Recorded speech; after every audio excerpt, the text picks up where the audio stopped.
Así que, pues, bienvenido, Sergio. Muchísimas gracias por sumarte a Mar Adentro, por compartirles, ahora sí, como dice el nombre de este programa, un poco de lo que ha sido toda esta trayectoria y por inspirarlos también a estos jóvenes que estamos muy orgullosos que esta convocatoria pudo llegar a muchos municipios y a muchos lugares en donde sabemos que son estos jóvenes quienes son estos líderes en potencia y que se están desarrollando y que el día de mañana son quienes van a ser estos mismos embajadores, ¿no? Y estos hasta guardianes, por así le decíamos, de este objetivo también tan importante como es el de Acción por el Clima, que es el que también nos reúne el día de hoy.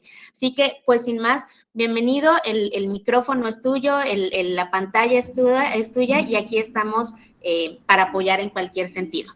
Voy a dejar de compartir pantalla para que puedan ver y visualizar ahora sí que tu pantalla completa. Sí, bien, pues muchísimas gracias, Liliana.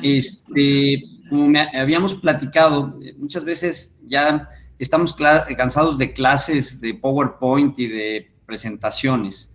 Y más que nada, yo quisiera compartirles un proceso profesional que he tenido a través de mi vida y que ha movido para poder llegar, viendo cada uno de los pasos o responsabilidades que he tenido profesionalmente, qué cosas pueden ser útiles para ustedes. Y poder cerrar un poco con el tema, sobre todo, pues, de interés, que ahora ha tenido un nivel de exposición mediática, social, política, el tema de cambio climático. Me da muchísimo gusto estar con jóvenes de 15 a 18 años, con quien a su edad me identifico plenamente de una preocupación mayúscula que ha tomado una envergadura que ha salido de todas dimensiones. Cuando tenía su edad estudiando en la preparatoria, tuve la oportunidad de conocer personas, profesionistas que me dieron la posibilidad de visualizar los grandes problemas que enfrenta México y el Estado. Y una de las cosas que a mí me tocaron de una manera muy importante es el problema de la marginación y la pobreza y la gran desigualdad que tiene nuestro país. Y estamos hablando, pues, de hace 40 años, ¿no? Donde ya se planteaba que uno de los grandes retos que enfrentábamos como sociedad era esta creciente pobreza y desigualdad en un país como México, con grandes excluidos como las comunidades indígenas.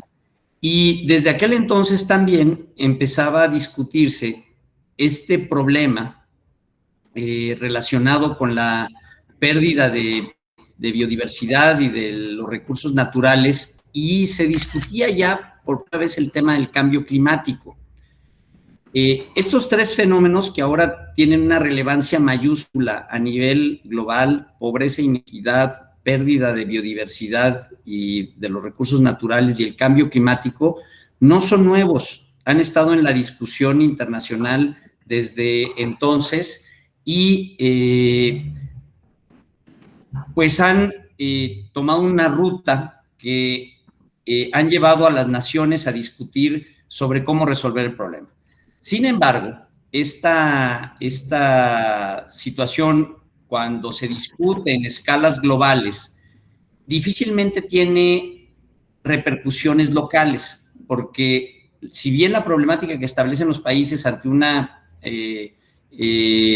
situación general que afecta a todos, después la implementación no es tan sencilla. Y esto ya tiene que ver con la acción local. Para cada uno de los acuerdos internacionales que ha habido para cualquiera de estos temas: pobreza, cambio climático, pérdida de capital natural, y que estos han derivado en los famosos Objetivos de Desarrollo Sostenible, que son 17, han sido principalmente impactos en los marcos institucionales de los gobiernos, es decir, se van creando instituciones que van atendiendo una política específica para ir tratando de resolver el problema. Pero la dificultad más grande que nos hemos enfrentado en esta discusión, este reconocimiento global de estos problemas, es que a la hora de representarlo o expresarlo localmente, no tiene los resultados que esperábamos. Entonces, cuando, a pesar de que hace 40 años se discute, o más de 40 años se discuten estos problemas, seguimos con una situación crítica a nivel nacional y global en estos tres temas. Cuando entro a la carrera, yo decido estudiar, me gustaba el tema del campo, estudiar agronomía, especialidad en bosques, y buscar cómo articular estas grandes preocupaciones con las realidades locales. Empiezo a trabajar con el bosque la primavera para las acciones de conservación de suelos. Cuando termino la carrera, ingreso a la Universidad de Guadalajara a trabajar en un instituto que es el Instituto Manantlán para la Conservación de la Biodiversidad, el Laboratorio Natural Las Joyas, que en aquel entonces, en 1987, se decreta como reserva de la biosfera, la reserva de la biosfera Sierra de Manantlán, y teníamos todas estas preocupaciones, el grupo de profesionistas que estábamos trabajando ahí, y tratamos de integrar un equipo interdisciplinario que pudiera actuar a nivel local. En aquel entonces estuve como promotor comunitario en una comunidad rural, forestal, ayudándoles a los aspectos de gestión forestal, como asesoría técnica, pero también al estar viviendo en una comunidad te das cuenta de las grandes carencias que tienen y que tienes que trabajar en una visión integral de las cosas. O sea, no puedes ver el universo desde tu sola profesión, sino tienes que abrir tu visión hacia la problemática que tienen las personas, pero también hacia la importancia de atender esos problemas de una manera más integral. Entonces ahí estuve trabajando en aspectos de salud, construcción de clínicas, fortaleciendo los trabajos educativos de la comunidad, y me pude dar cuenta que cuando trabajas en el medio rural, no puedes trabajar el tema de salud, o sea, tienes que verlo desde una perspectiva de desarrollo territorial mucho más integral.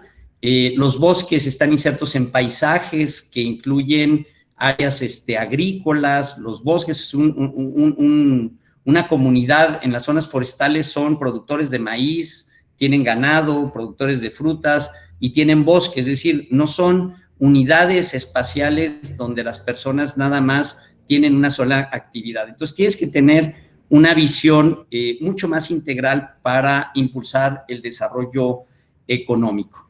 Y algo que me saltaba muchísimo era que, a pesar de que el objetivo de la reserva de la biosfera era contener la pérdida de biodiversidad, asegurar la conservación del patrimonio, pues cuando haces un proyecto como este tienes que ser empático hacia las realidades de las personas, hacia sus necesidades básicas, sociales, y tienes que buscar alternativas para conciliar ese interés individual o colectivo de las comunidades por mejorar sus condiciones de vida con la conservación de un patrimonio que todos esperamos que se conserve. Y cuando somos actores que venimos de una ciudad, afortunadamente veo que muchos de ustedes, muchas de ustedes vienen de zonas, municipios en el interior del estado, y me podrán dar la razón. La visión del urbanita es siempre desde una perspectiva de que queremos que se conserven los recursos naturales, desde una perspectiva que no se deben de tocar porque es una necesidad y beneficio para todos. Pero desde la perspectiva local hay una necesidad de valorización, de mantenimiento de los niveles de vida, de sus medios de vida, y es un gran reto la conciliación de estos elementos. Entonces, lo que a través del tiempo, después me fui a estudiar la maestría, y una de las cosas que pude ver en los primeros años de mi vida profesional era que uno de los niveles de gobierno más importantes para darle coherencia a las acciones de desarrollo local en las comunidades era el municipio. Y observaba que con el trabajo que veníamos relacionando en campo, que al término de una administración municipal pareciera que todo desaparecía, que había que reinventar las cosas, no había continuidad, Los municipios son decisiones, los gobiernos municipales generalmente son decisiones unipersonales que no permiten que la ciudadanía participe de una manera activa, o por lo menos en aquel entonces.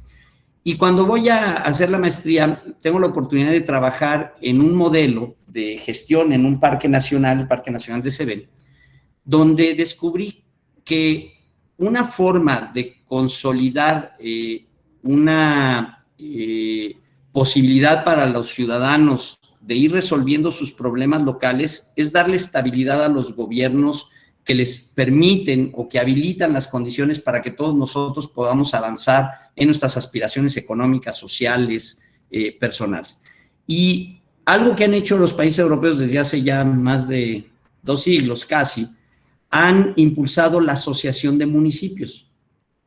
Y me di cuenta que asociando a los municipios de manera colaborativa para resolver problemas comunes podría ser una buena solución para resolver los problemas ambientales y de desarrollo a nivel local en las regiones donde yo había trabajado. Trabajé en la zona sur de Jalisco, el Autlán, El Grullo, Tuzcacuesco, Tolimán, Cuautitlán, Casimiro Castillo, tal vez algunos de ustedes están ahí. Y cuando regreso, nos enfrentábamos a problemas que estaban afectando a la población local.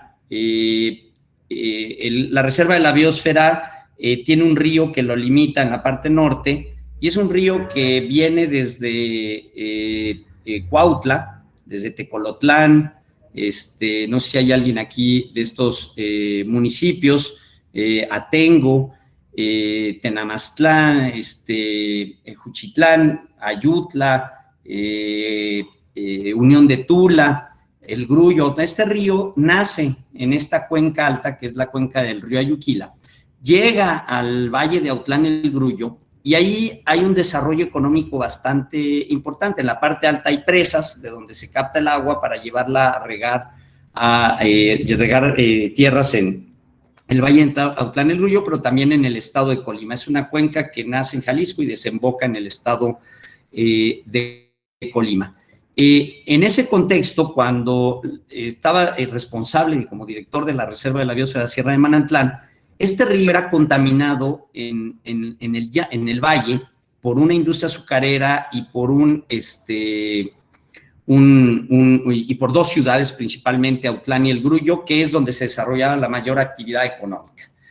Entonces, este río se contaminaba en el valle, circulaba por la reserva, dañaba un patrimonio natural importante para el país a nivel internacional, pero además afectaba las posibilidades de desarrollo de personas en condiciones de marginación y pobreza en los municipios más pobres de Jalisco, que eran en aquel entonces Tuzcacuesco, Tolimán, Zapotitlán de Vadillo. Entonces este río pasaba, esa gente dependía del uso del agua para pesca, se bañaban y traía contaminantes de una industria muy pujante y de una sociedad que crecía continuamente en Autlán y El Grullo, y se veían afectadas las poblaciones más marginadas.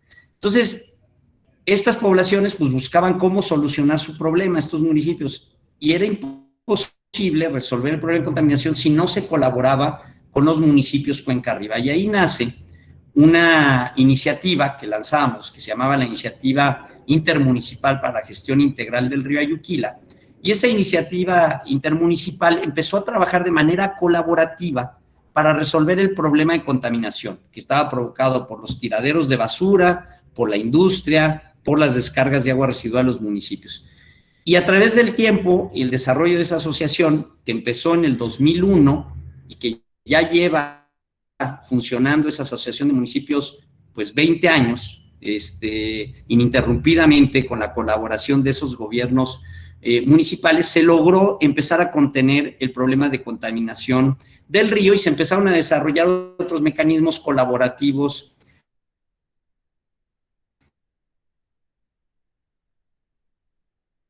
entre los y establecer programas conjuntos, sobre todo de lucha contra la deforestación, de manejo de residuos sólidos.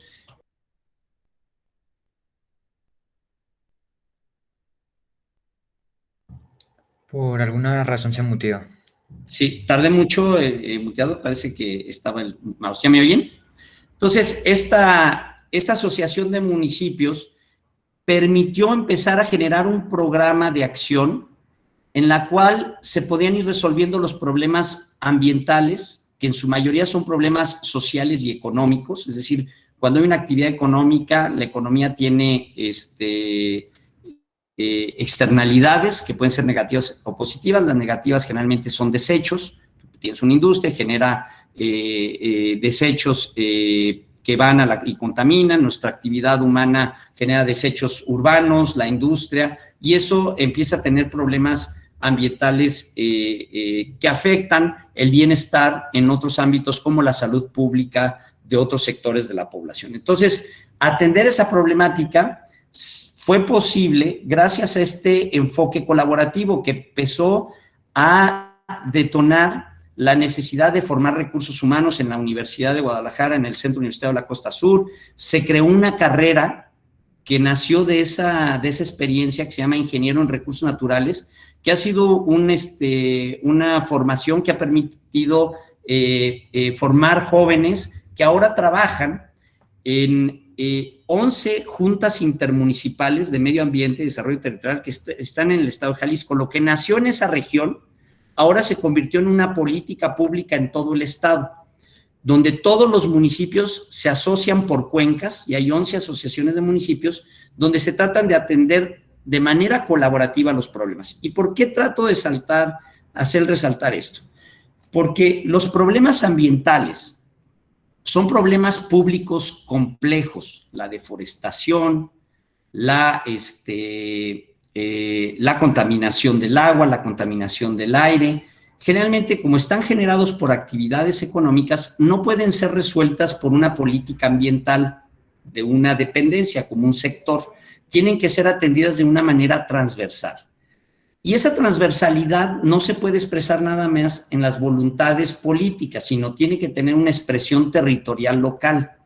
Y lo que permitía esta asociación de municipios es que todas las dependencias estatales que tuviéramos incidencia en la región, dependencias federales y los municipios, pudiéramos colaborar de una manera transversal para atender un problema específico. Entonces, estas juntas intermunicipales son unos organismos que permiten la transversalidad de políticas para resolver problemas complejos, pero también la colaboración intergubernamental. ¿Qué significa eso? Que los problemas se resuelven por la cooperación entre el gobierno federal, el gobierno estatal y el gobierno municipal. Y los gobiernos municipales actúan colaborativamente en una misma escala territorial, que es una cuenca. Y eso les permite atender problemas comunes como la contaminación de un río, como los incendios forestales, como la restauración ecológica, la conservación de bosques, ¿no? La gestión del agua y la gestión integral de los residuos sólidos. Y entonces podemos ir abordando la problemática desde las tres perspectivas que les comentaba al principio, de los grandes problemas globales que estamos enfrentando. Que las acciones vayan hacia una reducción de las desigualdades y la pobreza, es decir, buscar que las comunidades más marginadas puedan tener unas mejores condiciones de vida a través de la implementación de políticas públicas transversales, que detengamos la pérdida de biodiversidad localmente, que puedan mejorar las condiciones de producción de las personas, pero que aseguran la conservación de los recursos naturales, y poder abordar un problema que generalmente es un problema que, si bien tiene una discusión global muy importante desde hace ya 30 años, ha sido muy difícil para los actores locales implementar, que es la atención al problema de cambio climático en dos vertientes: la mitigación, es decir, cómo contribuimos cada parte de la sociedad en mitigar el cambio climático. Mitigación significa reducir las emisiones, es decir, qué medidas hacemos como colectividades para dejar de emitir gases de efecto invernadero. Y les pongo un ejemplo: reducción del uso del automóvil, disminución de los desechos sólidos para reducir la emisión de metano, que es un contaminante, que es un gas de efecto invernadero de vida corta, pero altamente calórico. O sea, genera un calentamiento mucho más acelerado del planeta, pero dura menos tiempo en la atmósfera. Y así las acciones para contener la deforestación y aumentar la superficie arbolada en las zonas productivas. Entonces, de esta manera puedes ir abordando el problema de una manera articulada, tratando de revertir esos problemas. Y el otro componente que tiene relación de cambio climático con la pobreza y la inequidad y la pérdida de capital natural es la adaptación. Y es que México y Jalisco somos un país y un estado sumamente vulnerables al fenómeno de cambio climático. En la costa es la zona donde más huracanes entran. Seguramente muchos de ustedes vivieron el huracán reciente con muchas lluvias, deslaves en carreteras, etcétera. Y lo que está sucediendo es que está aumentando la peligrosidad climática. Contra eso no podemos hacer nada en el corto plazo, más que hacer nuestra parte mitigando y que todo el planeta mitigue las emisiones. Lo que sí tenemos que hacer es disminuir nuestra vulnerabilidad. ¿Y cómo lo hacemos? Para que no haya deslaves en las carreteras, no haya inundaciones en los pueblos, es que tenemos que conservar nuestras masas forestales, que es donde se protegen las cuencas, y de esa manera no haya inundaciones. Entonces, estas medidas de adaptación al cambio climático nos permiten disminuir la marginación y la pobreza, disminuyendo la vulnerabilidad de las personas, porque si se incrementa la vulnerabilidad, las condiciones de marginación y pobreza también se agudizan, porque una persona que vive en condición de marginación y pobreza, cuando es sujeta de un fenómeno natural que se convierte en un desastre natural, tiene pérdidas patrimoniales que para ellos es prácticamente imposible recuperarse en una generación. Es decir, pierden su vivienda, pierden sus cosechas y se encuentran en condiciones cada vez peores. Entonces, por eso es tan importante que en las acciones de la política de cambio climático, además de las medidas de mitigación, tengamos medidas basadas en la naturaleza que aumenten nuestra resiliencia o disminuyan nuestra vulnerabilidad o aumenten nuestra capacidad de adaptación ante un fenómeno que va a seguir presentándose. Aunque tomemos medidas globales de reducción de las emisiones, va a haber durante muchos años fenómenos que nos van a estar afectando como sociedad. Ahora, ustedes pueden sentirse muy abrumados con esta circunstancia y decir, bueno, ¿en qué condiciones vamos a vivir? El último informe del IPCC, el Panel Intergubernamental de Cambio Climático, señala que, dadas las condiciones actuales, probablemente lleguemos a un aumento de temperatura de 1.5 grados en el planeta en el 2040.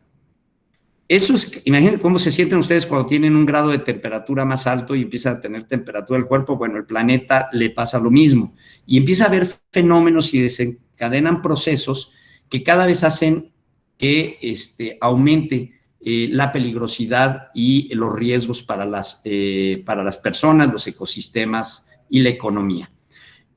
Ahora, ustedes no son responsables de eso. Ustedes tienen que exigirle a nuestra generación que tomemos las medidas ahora, en este momento, para que ustedes puedan continuar en una mejor condición de vida. Yo cada vez que alguien me dice que hay que trabajar con los niños porque son los responsables de las futuras generaciones, digo, perdón, pero los responsables somos nosotros. Esta generación ahorita somos en el gobierno, el sector privado, la sociedad en su conjunto, los responsables de tomar las medidas necesarias para que ustedes tengan oportunidades de ir más adelante. Y ustedes tienen la responsabilidad de exigirle a la sociedad, a través de sus empresas, de los sectores privados y al gobierno, que tomemos las medidas a la altura que se requieren en este momento para no entrar en condiciones de riesgo que no les permitan a ustedes tener una vida adecuada en el futuro.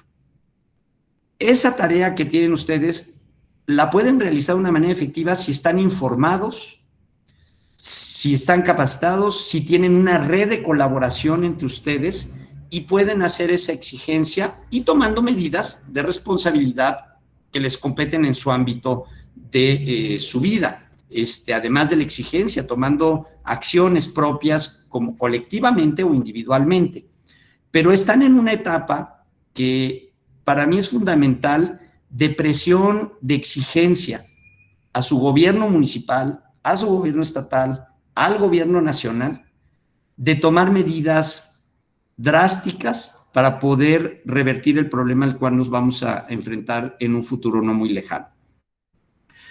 Y por otro lado, como colectivo, pueden empezar a promover acciones que pueden ir desarrollando ustedes mismos también en sus ámbitos familiares y colectivos, en sus comunidades, en sus escuelas, ¿no? O cambios en los comportamientos y los patrones de consumo, en los cuales ustedes puedan empezar a determinar cómo quieren que sea la producción. Es decir, los jóvenes, los ciudadanos tenemos el poder de decidir qué consumimos y cómo lo consumimos. Y les cuento una anécdota de una joven que hizo sus prácticas sociales conmigo, una chica alemana, hija de un funcionario internacional que estuvo en Manantlán haciendo servicio social, y no entendía por qué un ingenio, impunemente, una industria azucarera, podía contaminar el río y no pasaba nada. Entonces, pues no, pues es que es difícil, hay muchos empleos que se generan, es un rollo paulatino. Pues nada, dice, pues nomás que no le consuman el azúcar que produce ese ingenio. Y eso es lo que ha sucedido en muchos países. Los consumidores determinan si una empresa contamina o si un producto es generador de daño, decidamos colectivamente no consumirlo para que modifique su sistema de producción. O sea, si es una fábrica contaminante y esa fábrica vende un producto que sabemos nosotros que está en disposición en el mercado, puede haber una decisión de la sociedad de no consumir los productos que genera esa. Pero eso requiere una toma de conciencia colectiva, redes de colaboración, información real. Es decir, muchas veces no nos podemos ir solamente por lo que dice la prensa. O sea, tenemos que tener información real de lo que, a lo que se enfrenta ese grupo social, esa empresa, o sea, para poder tomar una decisión como esta. Entonces, y no generar estereotipos ni prejuzgar unos usos. Yo me encontré situaciones en las que por ver gente que vive en una ciudad pequeña, por ver que pasa un camión con madera, ya resulta que están destruyendo la sierra. Y el aprovechamiento forestal sustentable de una zona boscosa ayuda a la conservación del recurso natural y le da posibilidades económicas a los dueños de ese recurso. Entonces, no porque salga madera de un bosque significa que hay un daño. Cuando hay una salida de madera que es ilegal, que sabemos que entonces sí se tiene que exigir que eso se resuelva, pero no hay que prejuzgar anticipadamente el desarrollo de una actividad pensando que es 100% dañina. ¿Qué otro elemento? Ya se me está acabando un poco el tiempo.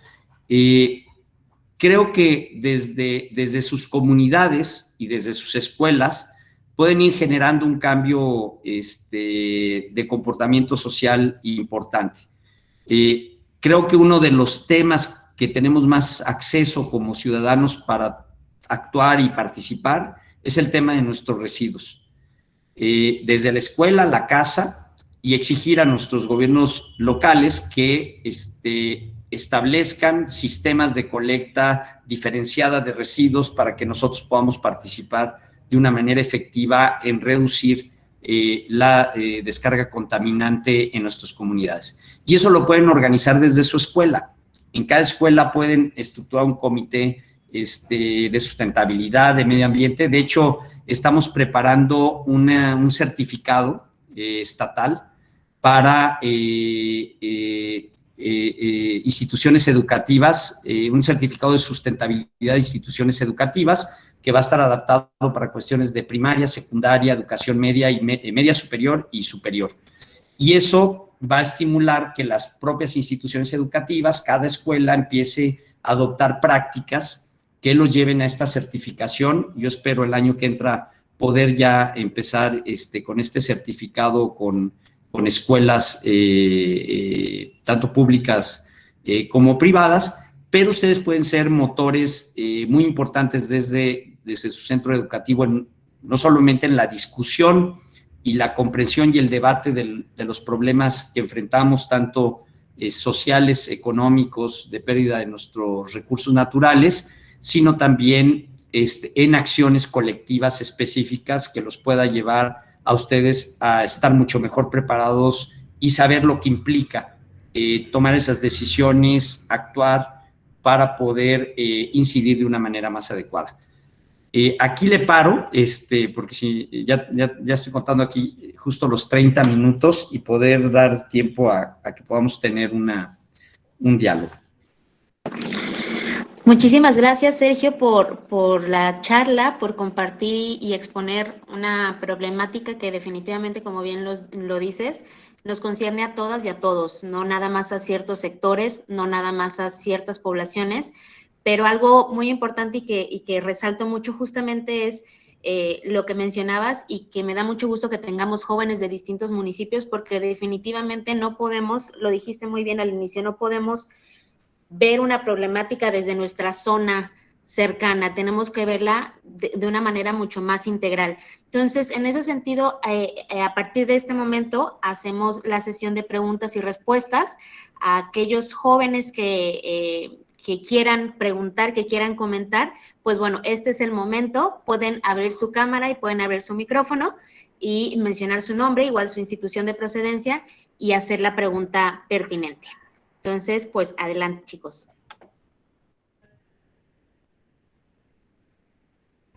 Anímense. Yo prefiero que me pregunten cosas y así podemos. Buenas tardes. Buenas tardes. Soy Alison Joemi Fres Flores de CCT 08 Islacán del Río. Nos mencionaba que en el río Ayuquila, creo algo así mencionaba, que fue contaminado por residuos y ahí la población realizaba pesca, afectando a la economía de la población y por supuesto afectando al recurso natural. Mi pregunta es, ¿en cuánto tiempo tenemos que tomar acción para detener el problema? Ok, ya lo vimos, ya detectamos el problema, ya lo analizamos, ya tenemos un plan, una iniciativa para poder acabar con este problema de la contaminación. Entonces, ¿cuánto tiempo es lo adecuado para, ¿cómo digo? ¿Cuánto tiempo es lo adecuado para que no siga afectando más a la población y a este cuerpo de agua? Ya. Pues mira, eso depende. Tú vives en una zona que se ve, no es el municipio más afectado, pero se ve afectado por la contaminación de uno de los ríos más contaminados del país, ¿no? Que es el río Santiago. Y desde conocer, porque pues, para pasar para allá, cada vez que uno viene a Guadalajara, pues hay que atravesar el río. Este río ha sido sujeto a un problema de contaminación de una magnitud y durante un periodo de tiempo muy largo. El río Santiago nace en el lago de Chapala y se alimenta también por modificaciones en el régimen hidrológico del río Sula, que viene desde Arandas. Ese río antes llegaba al lago de Chapala todo el tiempo y se modificó para abastecer de agua potable a Guadalajara y generar riegos en la zona agrícola de lo que es Poncitlán, Ixtlahuacán de los Membrillos. Entonces toda esa zona se modificó y ahí nace el río Santiago. Y esa zona, en la década de los 70, se empezó a desarrollar industrialmente. Y en aquel entonces no había normatividades ambientales estrictas, y entonces las descargas de residuales de la industria eran altísimas.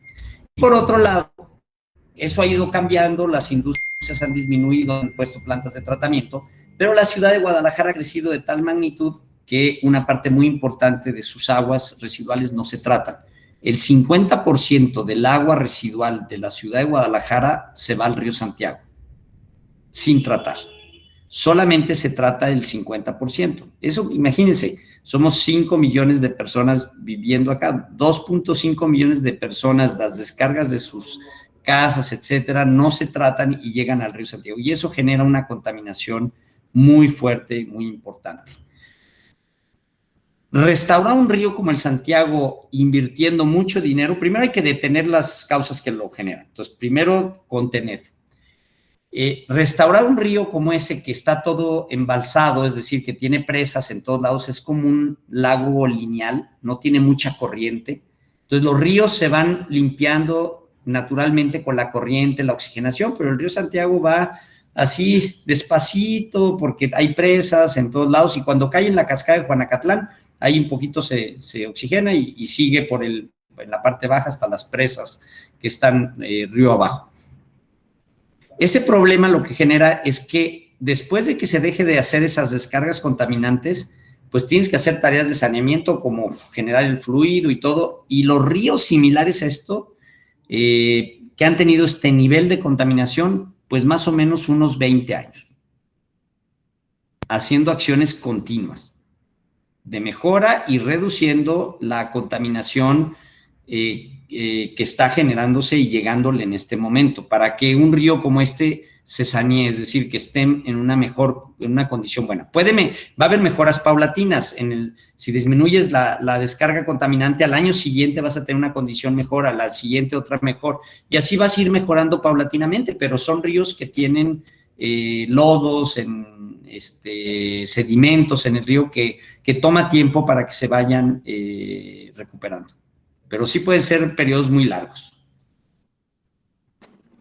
Adelante, Carlos, con la pregunta.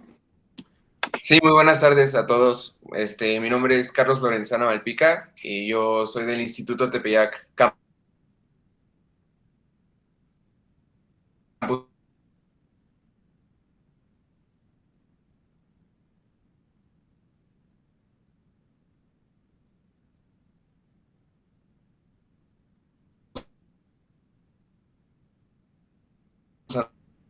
Santa Anita.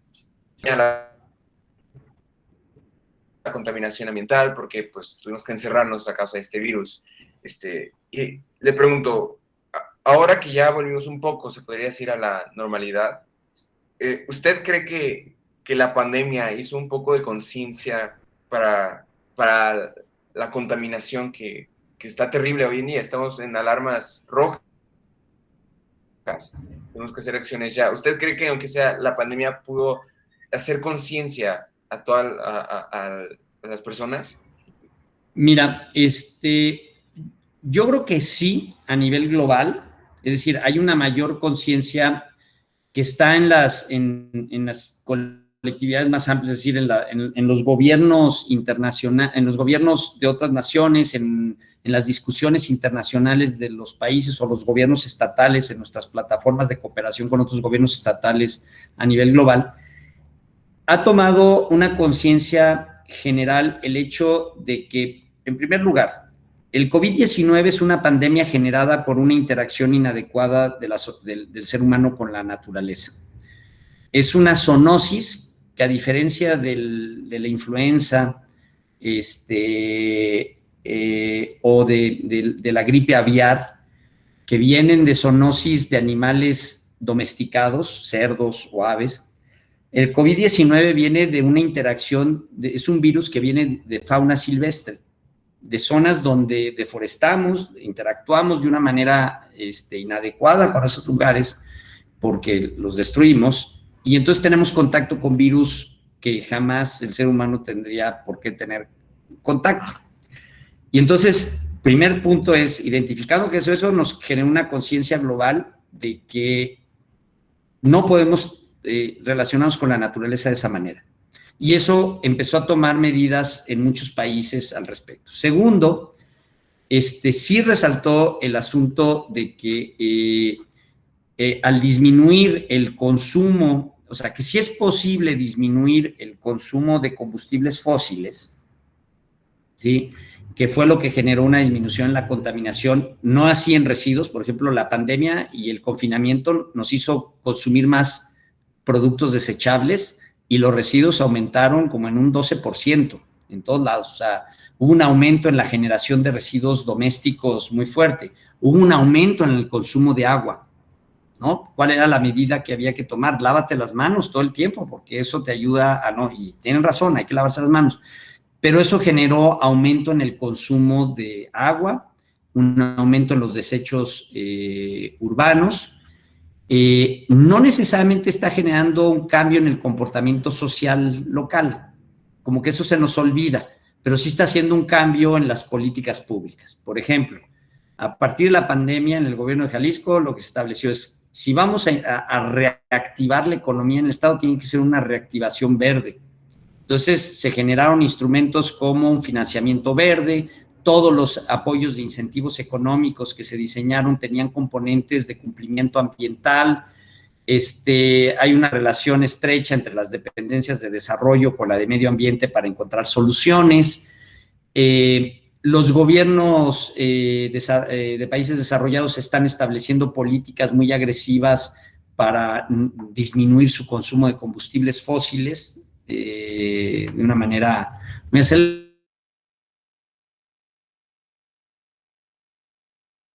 Entonces, sí hay un cambio que no está permeando plenamente en la sociedad. Ha cambiado la voluntad de separación, por ejemplo, de los desechos sólidos, ¿no?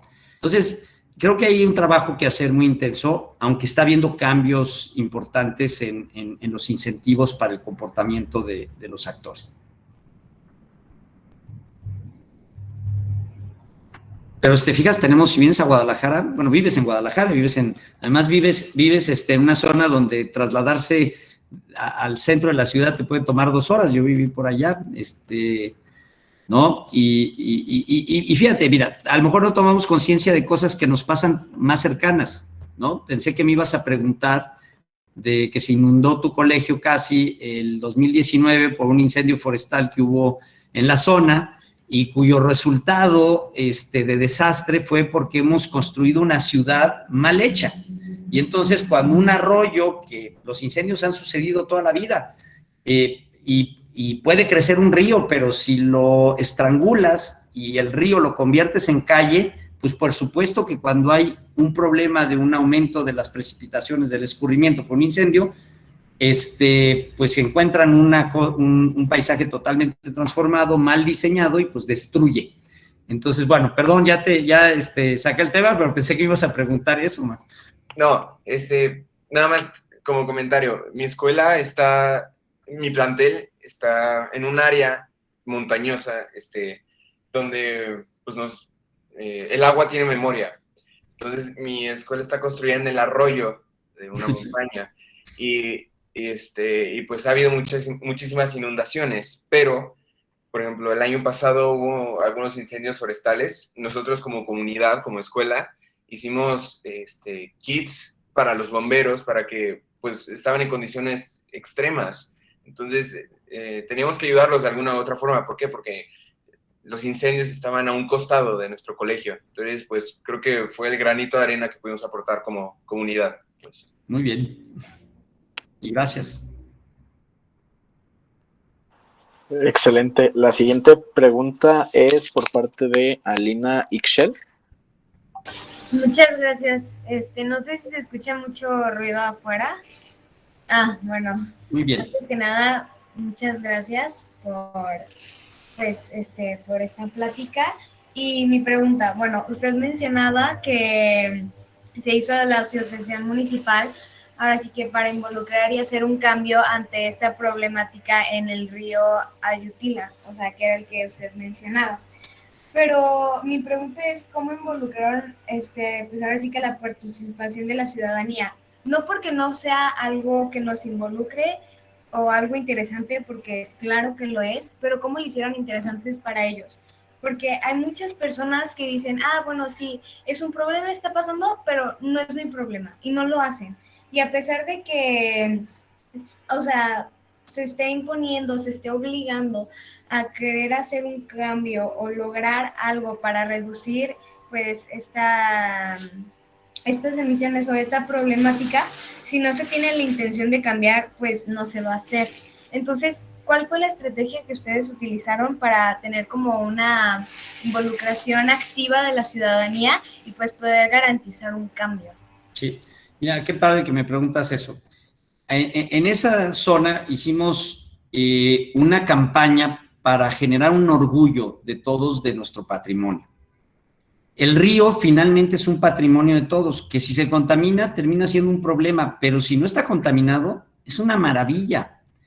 Entonces, eso generó, trabajamos con todas las escuelas de la región, de los 10 municipios, generando campañas de orgullo, de la importancia del río. Se formaron comités ciudadanos de rescate del río, por ejemplo, en sitios arriba de la parte que era más contaminada.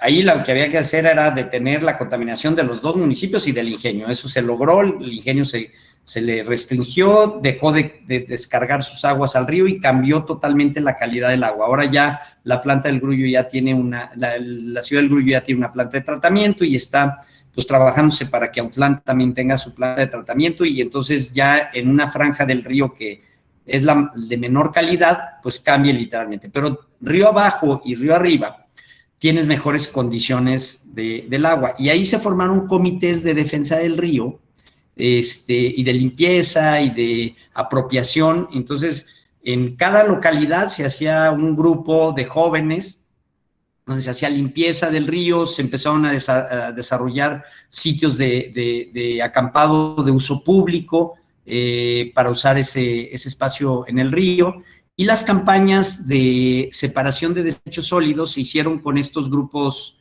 cívicos que se formaron en cada municipio y que eran los promotores en sus comunidades para hacer la separación de basura, por ejemplo, ¿no? A nivel doméstico.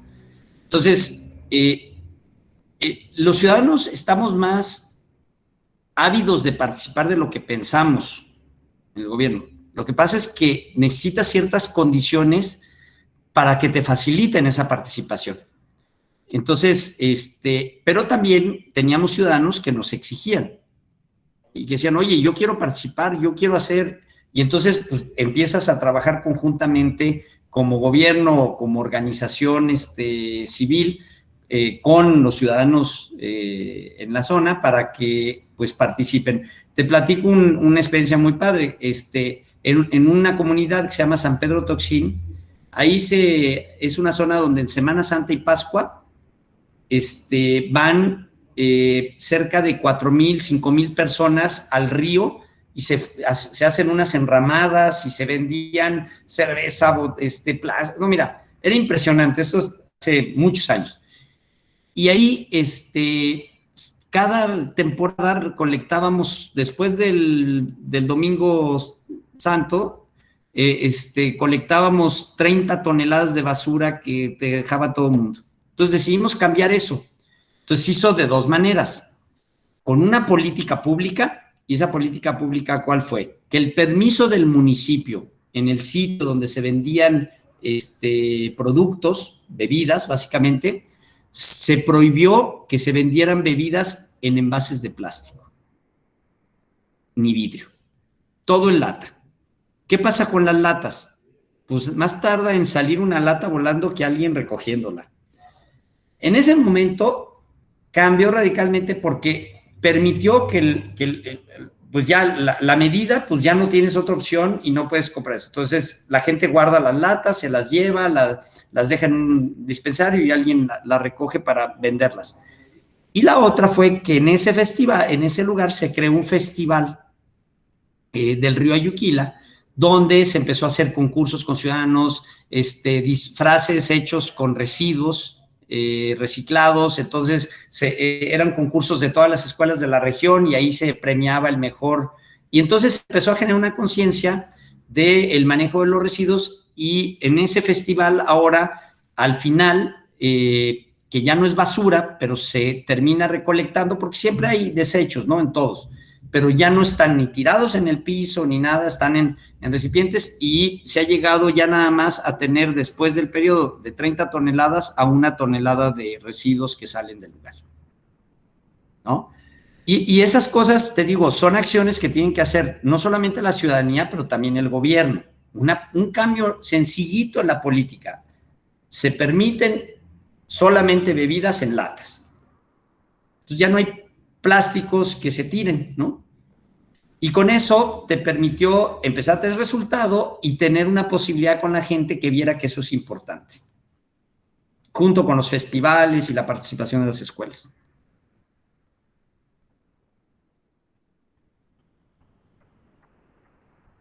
Y así puede haber en muchas tareas, ¿eh? O sea, te puedo dar más ejemplos, pero bueno, creo que veo otras manos levantadas.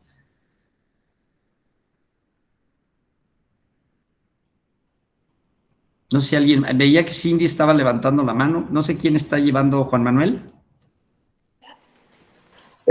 Sí, la siguiente pregunta se la damos a Andrea Michel. Ok, buenas tardes. Yo soy Michelle Cepeda y vengo al Instituto Líderes del Siglo. ¿De dónde, perdón? Mándeme. ¿En qué lugar estás? Del Instituto Líderes del Siglo. ¿En Guadalajara? Sí. Ah. Ok, hablando más del tema de la deforestación, este año incrementaron demasiado los incendios en el bosque de la primavera. Quería saber si nos podría dar al menos un poco de información de cuál pudo haber sido la causa de ello. Sí, mira, los incendios en la primavera es un tema muy complejo y te voy a platicar, no es el año que más incendios ha tenido. Cada vez que hay un fenómeno, ¿saben lo que es el fenómeno de la Niña en el cambio climático? El fenómeno de la Niña es un enfriamiento de la zona intertropical del Océano Pacífico, que genera sequía continental prácticamente, y México no fue la excepción. Entonces tuvimos fenómeno de la Niña, que significa pocas precipitaciones en invierno, o sea, un invierno frío y seco, y luego un verano o una primavera caliente y seca. Entonces tuvimos en México y en Jalisco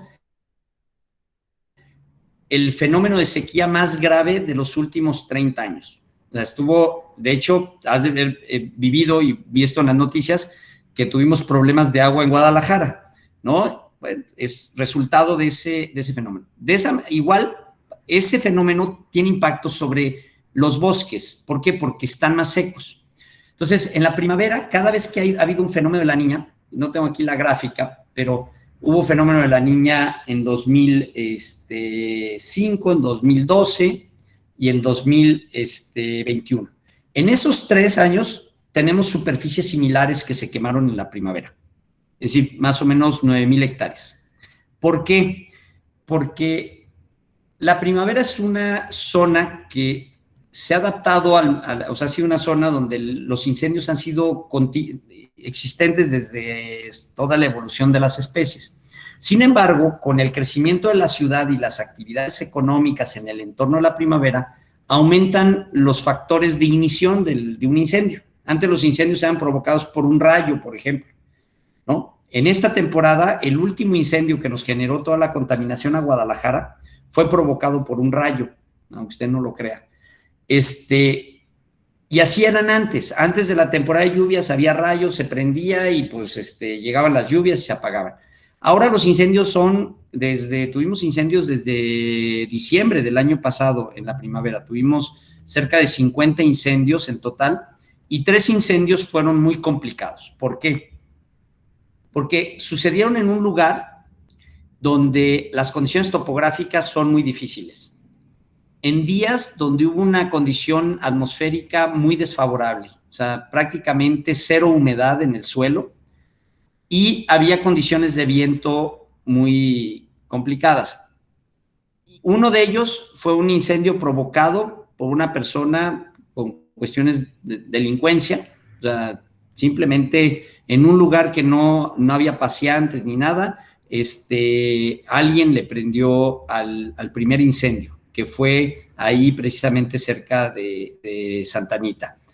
El segundo incendio fue provocado por una actividad agropecuaria que fue del lado de Tala, en los límites de Tala y Tlajomulco, y que empezó afuera y subió a una velocidad, mira, impresionante. Para que te des una idea de lo que significa llegar a un incendio, en el año 2017, el tiempo promedio de llegada a un incendio en el estado de Jalisco era 4 horas, de llegada y atención era 4 horas. Este año llegábamos y atendíamos en 40 minutos. En la primavera llegábamos a atender los incendios en 15 minutos. Pero estaba tan seco y es tan peligroso atender incendios ahí que un incendio puede correr una velocidad con vientos de 70, 60 kilómetros por hora. Y de hecho tuvimos combatientes de incendios que se accidentaron debido a las condiciones, porque llegas tan rápido a controlar el incendio, y los incendios forestales no son como los de la casa, que hay un bombero echando agua. Eso se tiene que atender a distancia, se hacen guardarrayas, se hace un contrafuego para evitar que el incendio, porque cuando el incendio corre, ya no lo paras con nada, viene con una velocidad muy crítica.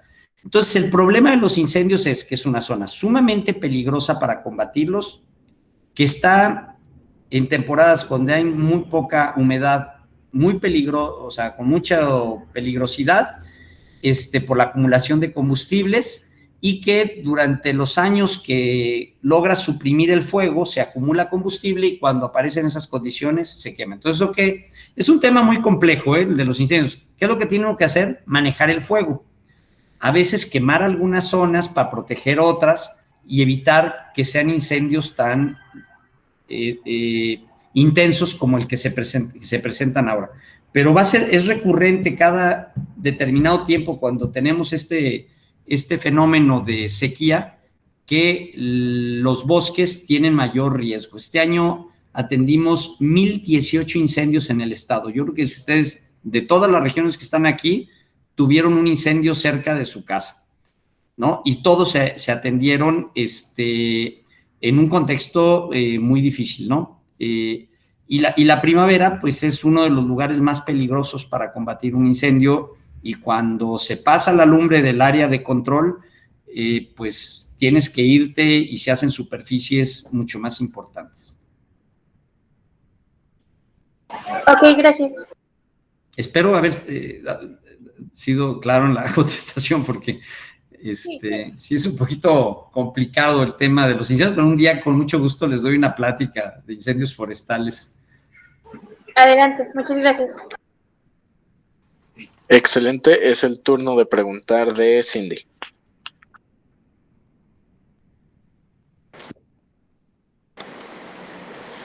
Hola, buenas tardes. Hatsiri Toro de Cobay Plantel 19, Cuautla.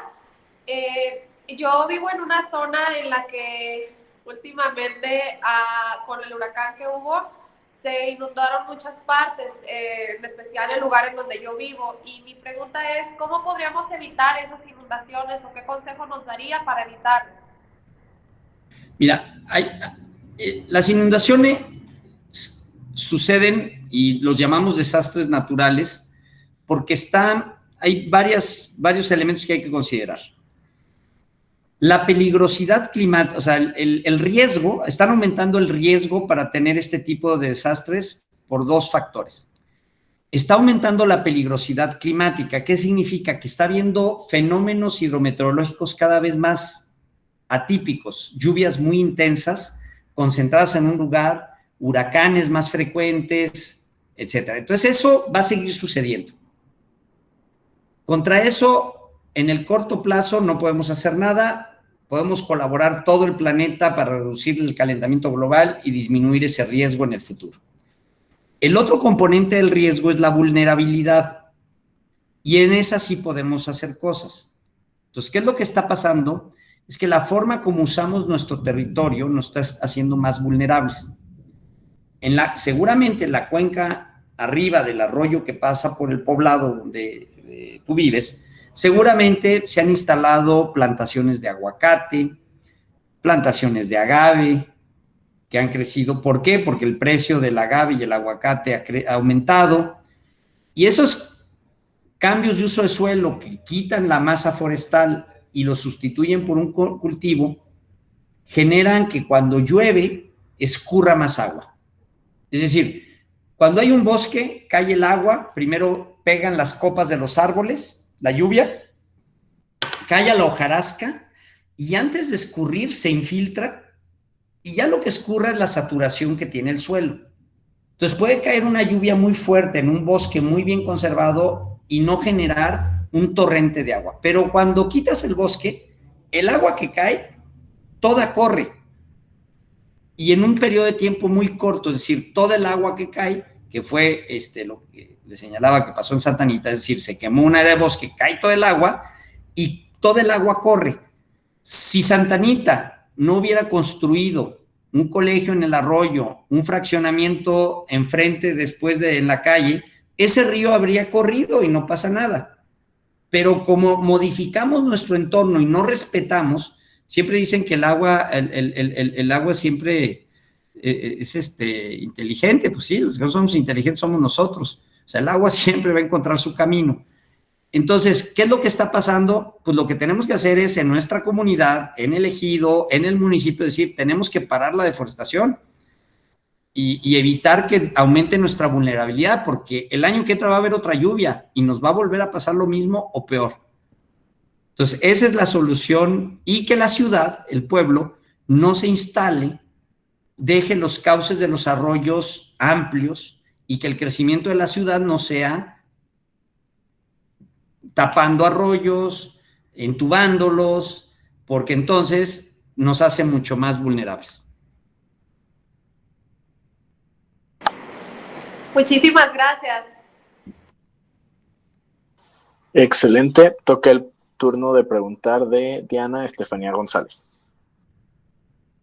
Hola, buenas tardes. Yo soy Diana Estefanía de el CECITE número 8 de Clavacán del Río. Y comentaba hace un rato, de una visión integral, usted como profesional, que no nos podíamos limitar a ver estos problemas desde una cierta área. Entonces, aquí mi pregunta es que, ¿cuál es el papel que juega nuestra integridad como individuos, nuestra integridad como personas en este impacto en nuestro ecosistema para poder evitar y tomar parte de la solución del problema ambiental que existe? Ok, pues mira, bueno, uno es, como decía, entender que el problema no se resuelve por un problema como estos, de este tipo, problemas ambientales complejos, no se resuelven con un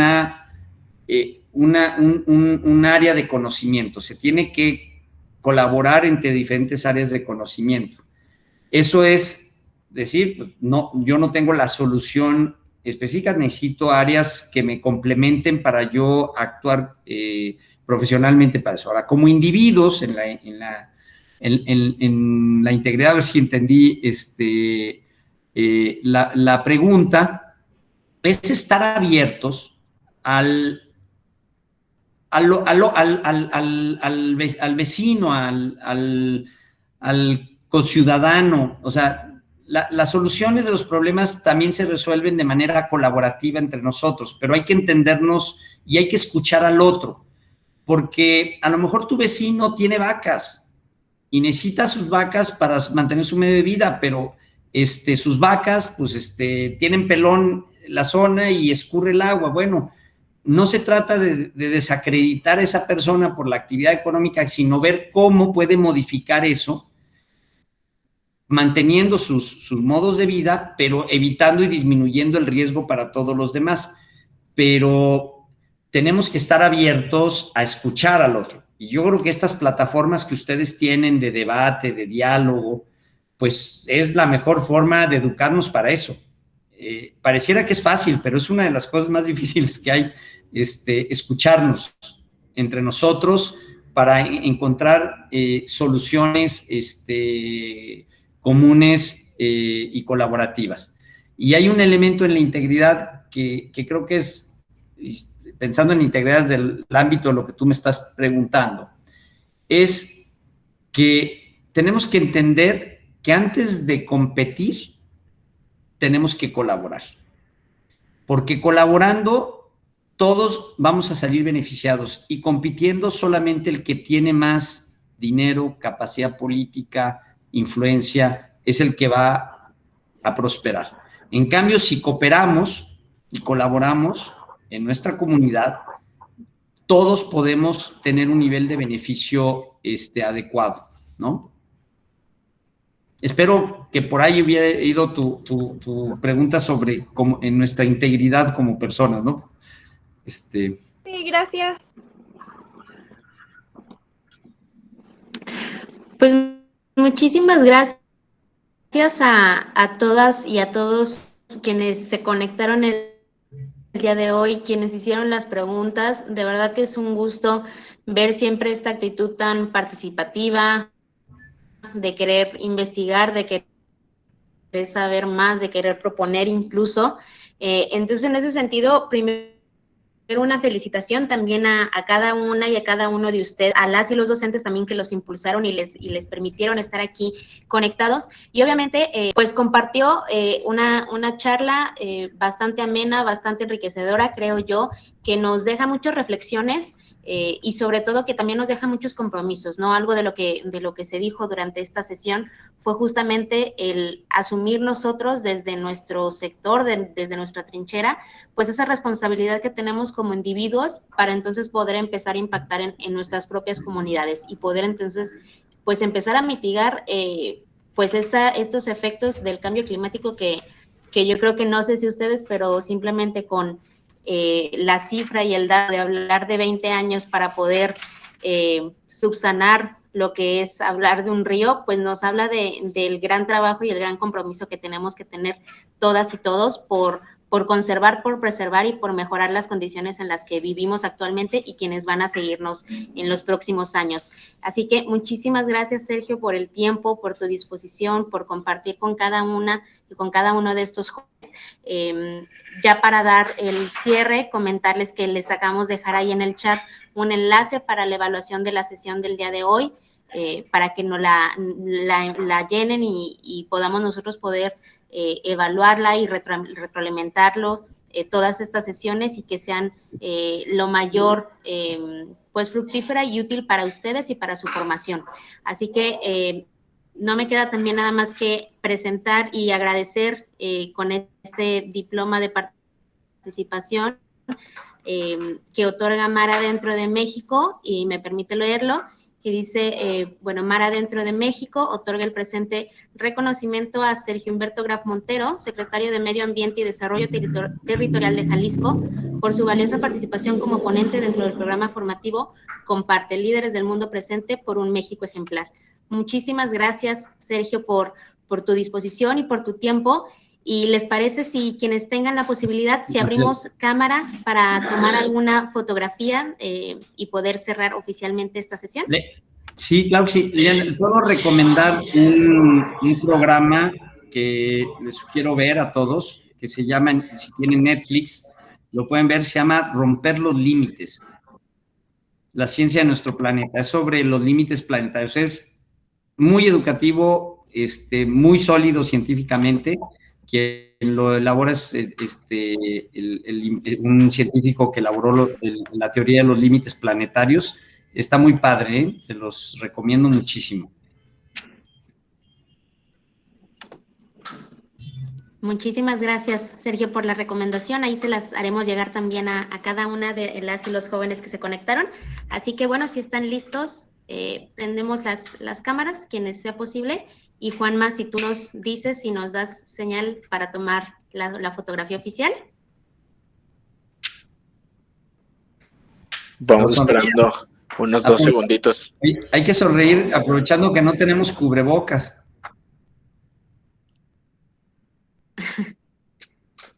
Listo, pues yo creo que ya todas y todos los que prenderían su cámara lo hicieron, así que adelante con la foto. Sale.